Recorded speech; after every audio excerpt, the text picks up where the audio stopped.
part of experiencing happiness is savoring the good things in life. But you might say, I don't have good things in my life. That's why I'm unhappy. I get it. Now, while that may seem true on the surface, the reality is that your amazing life is full of good things. It's just that they may be smaller than you realize, a lot smaller. Chade-Meng Tan, who is the author of the best-selling book, Joy on Demand, he tells us that a valuable skill to develop is to recognize and savor what he calls thin slices of joy. So what are thin slices of joy? Here's some examples. That first sip of coffee in the morning, it's so small, but it's just packed full of goodness, isn't it? Or a hug from your son or your daughter, that's a big thin slice of joy. Or warm socks on your cold feet, feels pretty great, doesn't it? Seeing that someone watched your video, that is really, really awesome, at least to me. Or the smell of a pine tree, that's really intense, and it's amazing when you stop and smell it. So these are just a few of the thin slices of joy waiting to be discovered in your life. But before we talk about how to experience these thin slices of joy in your life, you need to learn how to recognize them so that when they pop up in your life, and they will pop up in your life many times, they don't whiz right past you. Now, there are two main elements of every thin slice of joy. Number one is that they only last for about 2 to 3 seconds. 1, 2, 3, and then it's over. That's it. Now, I know that's such a small moment of time, and that's why it's called a thin slice of joy. But as you're going to discover, these brief moments of 2 and 3 seconds begin to add up, and that adds to your joy. And the better you get at noticing these thin slices of joy and feeling gratitude for them, the more joy and happiness you're going to experience. Now, the second element to each thin slice of joy is that they occur everywhere.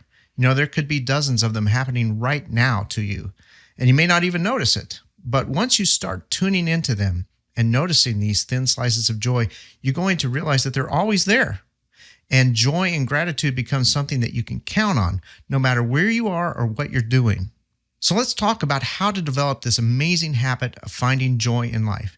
And there are 3 simple steps to follow. The first one is you want to create a trigger. And a trigger is simply a mechanism that you use to remind you to tune into the moment and identify a thin slice of joy. So triggers could include maybe a small round stone in your pocket. And every time you reach into your pocket for something and you touch that stone, it becomes a trigger to tune into the moment and identify a thin slice of joy somewhere. Another trigger could be an alarm on your phone. So you can set an alarm to go off every 1 to 2 hours. Again, when that alarm goes off, tune into the moment and identify a thin slice of joy. A third trigger could be an object in your environment, such as a picture or a gadget, a plant or a clock on the wall, or even a simple Post-it note that you might have on your computer. So you can commit to identifying at least one thin slice of joy anytime you look at that object. And a fourth trigger is a specific action. So you can identify a thin slice of joy anytime you perform something like taking a drink, standing up, stopping at a red light, petting your dog, and so on. And the process for performing one action in response to doing another is known as habit stacking. And that's what this is. And it's a very powerful way to adopt new habits, including looking and identifying thin slices of joy in your life. Now, step number 2 is when a trigger is activated, you want to stop in that moment and clearly identify a thin slice of joy, something small that's enhancing your life in that moment. And remember some of the examples that we looked at earlier. And keep in mind that thin slices of joy are all around you. And because you may be a newbie joyologist, that's a thing, you can look it up, but it may be a challenge for you to identify these thin slices of joy at first. But with some practice, they will become a lot more obvious and a lot more abundant. And that is when this simple habit begins to transform your level of happiness. Now, step number 3 is once you've identified a joy, you don't want to quickly dismiss it and move on to something else, like we all do from time to time. That's not going to help make you happy. Instead, you want to focus on the subtle, positive emotions and deep gratitude that thin slice of joy brings you. Tune in to its awesomeness. And as a booster, a way to enhance the experience, simply say thank you out loud. Or you can say it under your breath if other people are around and you don't want them to think that you've totally lost your mind with this joy thing. So here's some next actions, ways to put this into practice in your own life. The first thing that you want to do, as we talked about, is create a trigger, which is something that's going to act as a reminder to tune in to these thin slices of joy all around you.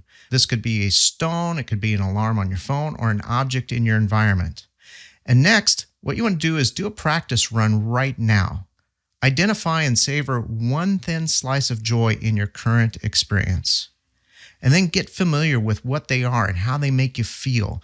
Get as specific as possible when it comes to identifying that thin slice of joy. And then for the next 7 days, practice tuning into and savoring the small joys in your life. They're all around you.